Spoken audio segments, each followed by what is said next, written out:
Hello, everybody. Welcome to another video of Trek Cannon. Excuse my wound. I had lost a fight to a screwdriver. Screwdrivers are evil. But anyway, I wanted to talk about perpetual infinity, the last episode of Discovery. And I wanted to talk about the insinuation that the Borg are being introduced as something being created by control. Now, as I'm Trek Canon, I like to try to keep everything in perspective of how canon goes and how things fit into canon.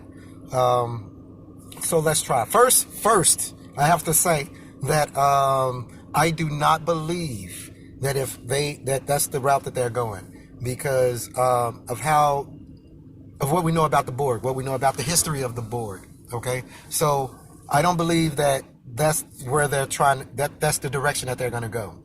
I don't believe that they're going to go the direction of Leland and a control turning into the basis of what we know as the Borg collective. Okay, the reason why, well, it's a lot of reasons. The timeline will be wrong for the introduction of the Borg. They existed quite some time before that point. Okay, the location in the galaxy would be wrong. Okay, they Delta Quadrant guys started originally. Okay, the movements of Leyland once he got the nanites put in him would be inconsistent with Borg drones or the Borg Queen for that matter. The way he moves, he's way too quick to have been Borg. Okay, we have never seen a Borg move that fast. What we have seen move that fast though is Data. Data and Lore can move that fast. Data and Lore is about the only two beings in Star Trek that's not omnipotent that could dodge phaser fire or laser fire or fire period. Okay, you don't shoot at Data, you don't shoot at Lore. Why? You will miss. Okay, so those are the only people I know that can dodge phaser fire. The Borg have never been shown to dodge phaser fire or be able to move fast. That being said, the Borg don't have to dodge phaser fire. As a matter of fact, they want to get hit by phaser fire. Why do they want to get hit by phaser fire? So they can adapt to it, so it won't harm any other drones. Okay, so I see no logical reason why. I've seen a lot of videos about this being the introduction of the Borg, and I just can't see that. But again, because they are writing this, and which means that it is now considered part of canon. Let's see how it fits. Okay, so let's dig into our bag of out the ass. Excuse my Swahili again. Let's dig into our box of BS and see what we can come up with. All right, so let's talk about control. Control wants the information that was on a sphere that was floating around the galaxy, gathering information for the last 10,000 plus years. Okay, now how can I put it? So we're led to believe that the control AI wants this AI from the sphere so that it could become complete. Okay, we can say so that it can become perfect. Okay, so let's see how we could tie these all together.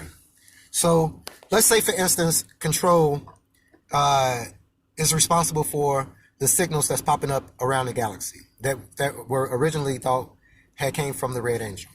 Okay, so that would mean that control is capable of being around anywhere in the galaxy where it wants. Now, whenever it wants. Now, I did see a video that was kind of interesting in its hypothesis that the control AI retreated to the Delta Quadrant because it knew that the Federation wouldn't be able to reach that far out.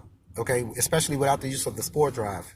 So it could be that it went out there to protect itself. But again, I really don't see the need for it to have done that. Okay. Also, it would have had to go back in time. Okay, to where it would have started. And I don't believe humans would have been species one, because because that would make Leyland the first thing that the AI program or control assimilated through the nanites, which would make humans species one. I don't think that humans are species one. As a matter of fact, I believe in Voyager it was stated that humans were somewhere way higher on the species assimilation list. Okay, so if Leyland was the first person assimilated, then humans would be considered or designated as species one. Okay, they are not. Now, one thing that I did, one thought that I did have, if they were deciding to go the way of the control making the Borg, is we know that the Queen is female, but I wonder if they are deciding to make control the basis of the Borg as opposed to V'ger, for instance, which would be more, which would be a lot more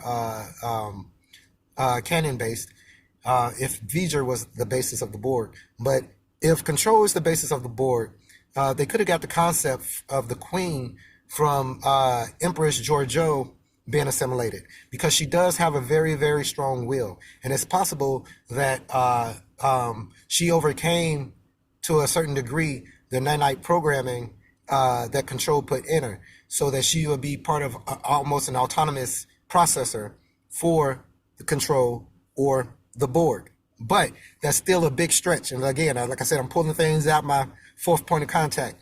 So I really would like to see where they go with this. You know, I dug the last episode, Perpetual Infinity. First of all, I like that. I love the name, Perpetual Infinity. That's just an awesome title, Perpetual Infinity. That's an awesome concept, Perpetual Infinity. Okay, so so making it the Borg, I don't really see that. There was nothing besides the nanites and the color of them. As a matter of fact, the nanite designs were inconsistent with Borg nanites from what we've seen in, say, Voyager or the Next Generation when they were studying them. So it could be that these were the first types of nanites. Leyland, although he had the black vein things come up, there was no machinery that popped out of them. But you know, we could say that all of these things end up happening later. Okay, but one thing I don't see is control wanting to wipe out all sentient life and decide to use humanoids to do it. I don't see it. I would think it would have went more of the way of, say, Terminator, and made completely mechanized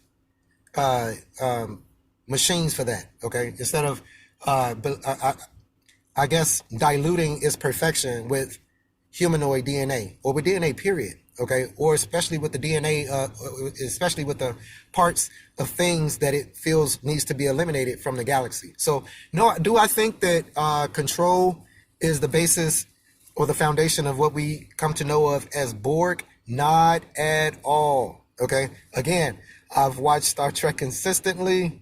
You know, not, hey, you know, man, I've never seen Voyager, let me take a look at the, you know, let me binge watch Voyager. Or, hey, I've never seen Deep Space Nine, let me binge watch Deep Space Nine. No.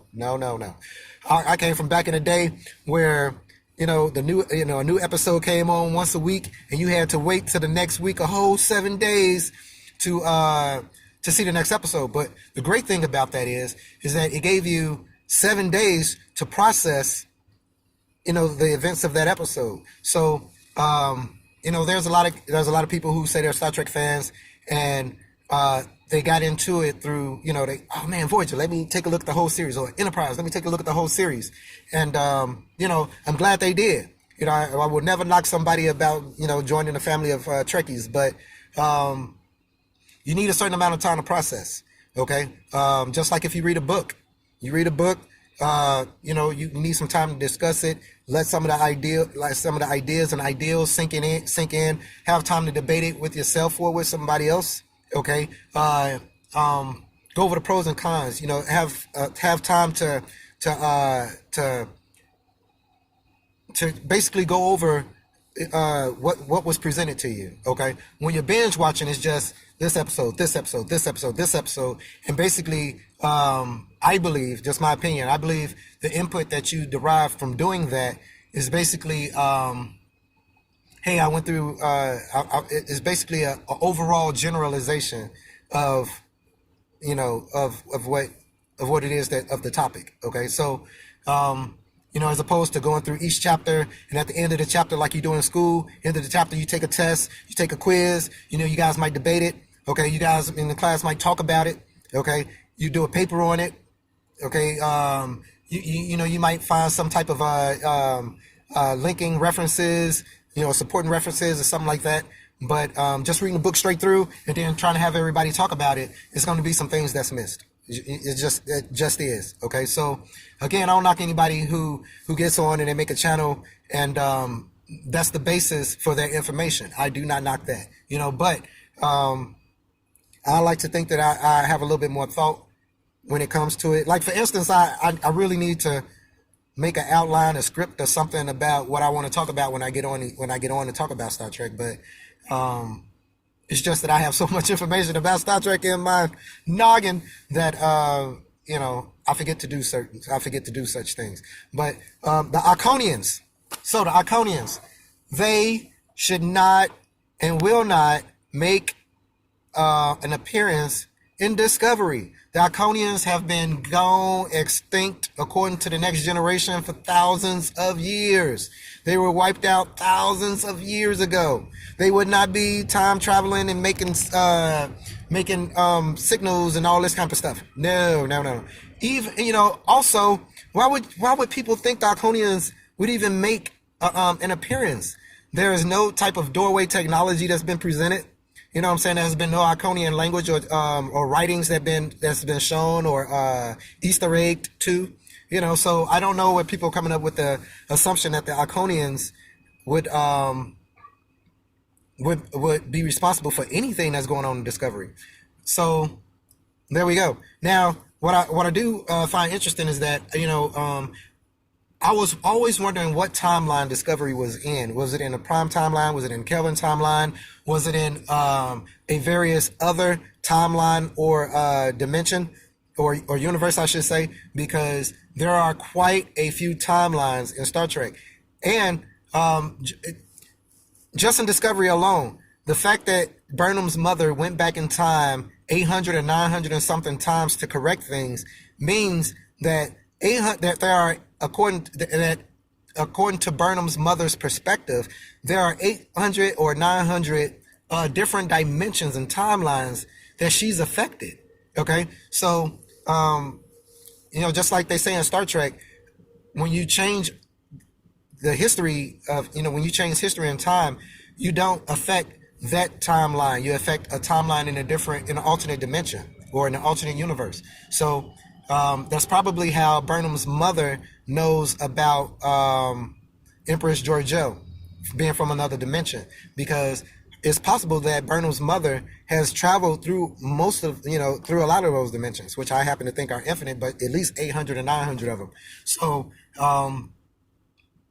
that's what I think the case is. Also, if it was a threat as big as the Borg, okay, if she, Burnham's mother would have seen it, she would have been able to describe, hey, listen, the control is gonna start assimilating sentient life forms and turning them into drones, and that's what it's gonna do to all of the sentient life throughout the galaxy. No, that's not what happened. Control eliminated all sentient life throughout the galaxy. It wasn't seeking perfection. It was seeking to be the only thing alive. Okay, so